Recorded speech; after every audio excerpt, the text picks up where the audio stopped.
je dis bien tous les soirs, ça a duré 2-3 mois jusqu'à ce jour. C'est-à-dire que toutes les questions que je voulais lui poser, il était disponible. Et là, je me suis dit, mais non, c'est-à-dire que pour qu'un homme soit comme ça, il faut qu'il ait un plus. Et là, tu te dis, bon, il est Kimbangis, il me donne des réponses auxquelles moi-même je me posais. Donc, j'ai commencé à vraiment prêter attention. Et en novembre, toujours novembre 2017, je reviens le voir et je lui dis, papa, j'ai le sentiment que ça va se faire bien plus rapidement parce que je ressens en moi qu'il faut que je parte à Kamba. Mais encore une fois, c'est sous forme d'intuition. Mais quand je reviens avec ma réflexion d'être humain, je me dis, ah, mais j'ai parlé comme ça, la parole est sortie, mais l'Afrique est loin. En tant qu'Antillais, je ne sais même pas quel aéroport aller pour venir en Afrique. Donc, c'était déjà quelque chose qui commençait à changer, effectivement. Parce que de septembre à novembre, de commencer à faire des démarches. Donc, j'explique. Donc, on m'a fait rencontrer maman et le mari. Donc, j'expliquais à maman et le mari les difficultés spirituelles que j'avais. Parce que, comme on dit, quand on se rapproche de Dieu, le malin, il n'est jamais loin.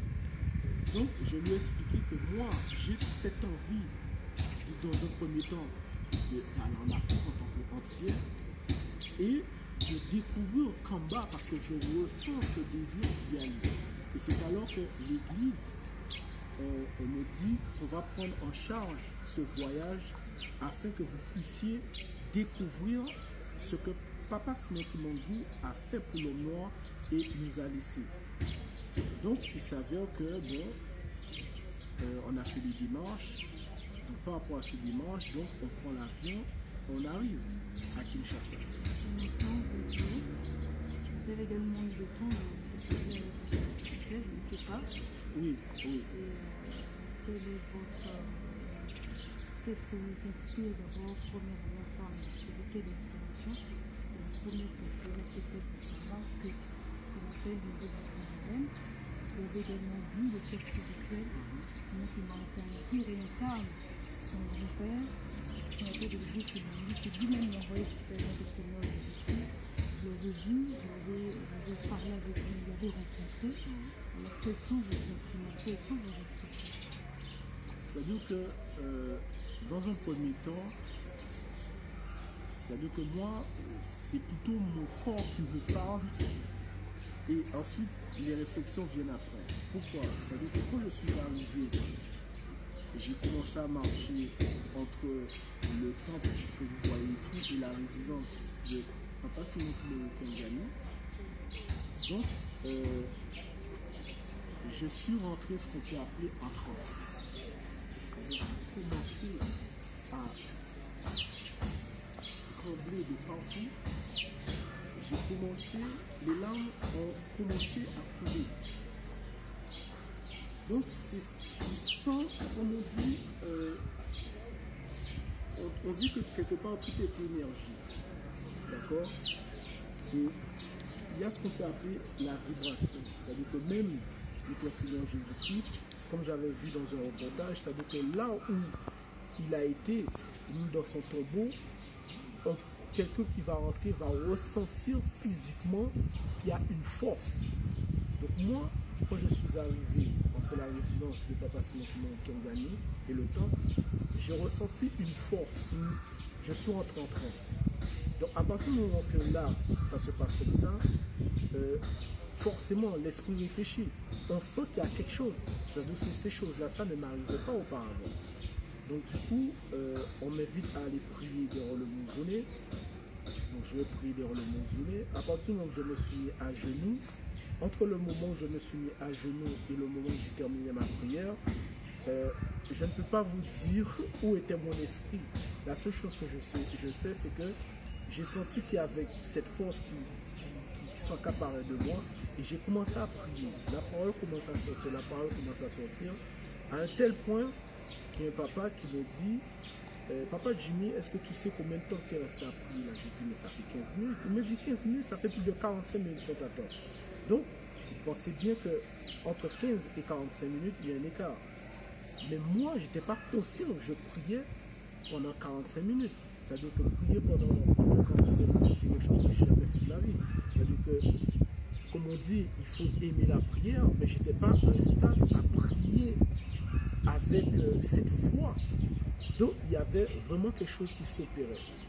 Maintenant, cette sensation d'être à Kamba, pour la première fois que je suis venu à Kamba, j'ai eu cette sensation, c'est comme si mon esprit a toujours été là. C'est-à-dire que déjà j'ai eu cette intuition de vouloir suivre les cours bibliques, de vouloir rester. Mais ça veut dire que bon, en France on a des obligations, je ne pouvais pas venir une première fois et prendre des décisions parce qu'il y a une réalité. Donc on m'a fait rencontrer le chef spirituel. Donc quand j'ai vu le chef spirituel, ça veut dire déjà avant de voir le chef spirituel, on voit déjà toutes les personnes, parce que j'observe autour de moi, voilà, ça, on voit qu'il y a diverses personnes qui viennent pour le rencontrer. Et ce qui m'a étonné, c'est la première fois aussi que je vois une forte communauté noire réunie, mais en plus qui parle plusieurs langues. Donc ça m'a choqué, parce que je me suis dit, ah, donc lui il parle anglais, lui il parle portugais, lui il parle espagnol, lui il parle... Donc après on m'apprend qu'il y a des dialectes, il y a des ceci. Donc ça m'a fait penser, ça me renvoie encore à la Bible, parce que on entend parler tour de Babel, que Dieu a divisé la langue pour confondre les gens, mais entre ce qu'on lit et dans cette réalité, ça fait réfléchir. Donc, j'arrive pour parler au chef spirituel, il me reçoit, et là encore, c'est cette émotion qui parle en moi. C'est-à-dire que les larmes coulent, je ne peux pas arrêter les larmes. Donc, mais j'observe, je dirais, ce monsieur, parce que je me dis, mais c'est-à-dire qu'on voit que c'est un monsieur qui est serein, même trop serein, et une assurance, voilà, c'est-à-dire que tu le regardes, mais c'est toi qui vas baisser les yeux. Donc, je lui expose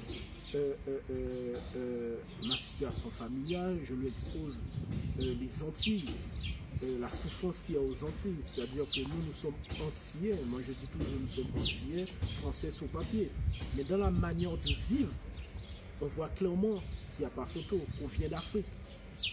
Et je lui parle, et lui m'écoute, il écoute cette souffrance que je lui expose, et là il me dit que tout est pardonné.